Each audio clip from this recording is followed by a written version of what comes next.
പഞ്ചാബിലും കർണാടകത്തിലും കോൺഗ്രസിൽ ആഭ്യന്തര കലഹം രൂക്ഷമാകുന്നു. പഞ്ചാബിൽ മുൻ മുഖ്യമന്ത്രി ചരൺജിത് സിംഗ് ചന്നിയും സംസ്ഥാന അധ്യക്ഷൻ അമരീന്ദർ സിംഗ് രാജ വാറിങ്ങും തമ്മിലുള്ള തർക്കം പരിഹരിക്കാനാകാതെ വലയുകയാണ് ദേശീയ നേതൃത്വം. കർണാടകയിൽ മന്ത്രിസഭാ പുനഃസംഘടനയിൽ അതൃപ്തിയുമായി എംഎൽഎമാർ രാജിഭീഷണി മുഴക്കിയതോടെ DK ശിവകുമാർ വലിയ പ്രതിസന്ധിയാണ് നേരിടുന്നത്. പഞ്ചാബിൽ നിയമസഭാ തെരഞ്ഞെടുപ്പിന് മുമ്പ് തന്നെ നേതാക്കൾ തമ്മിൽ മുഖ്യമന്ത്രി പദത്തെ ചൊല്ലി തർക്കം രൂക്ഷമാവുകയാണ്.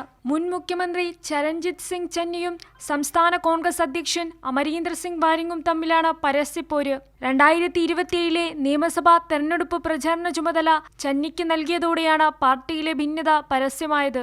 അടുത്ത മുഖ്യമന്ത്രി സ്ഥാനാർത്ഥിയായി ചന്നിയെ പ്രഖ്യാപിക്കണമെന്നാണ് അദ്ദേഹത്തിന്റെ അനുയായികളുടെ പ്രധാന ആവശ്യം. എന്നാൽ തെരഞ്ഞെടുപ്പിന് മുൻപ് മുഖ്യമന്ത്രിയെ പ്രഖ്യാപിക്കേണ്ട എന്ന് ഹൈക്കമാൻഡ് നിലപാടെടുത്തതോടെ അതൃപ്തിയിലാണ് ചന്നി ക്യാമ്പ്.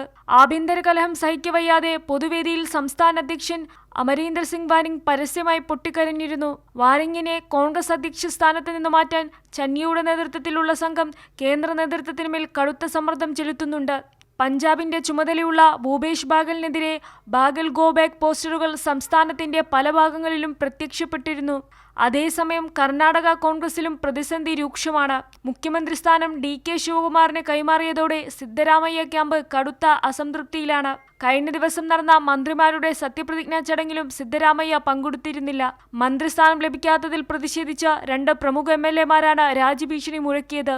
എന്നാൽ വിമതർക്ക് മുൻപിൽ വഴങ്ങില്ലെന്നും വേണമെങ്കിൽ രാജി സ്വീകരിക്കുമെന്ന കടുത്ത നിലപാടിലാണ് മുഖ്യമന്ത്രി DK ശിവകുമാർ. കൈരളി ന്യൂസ്, ദില്ലി.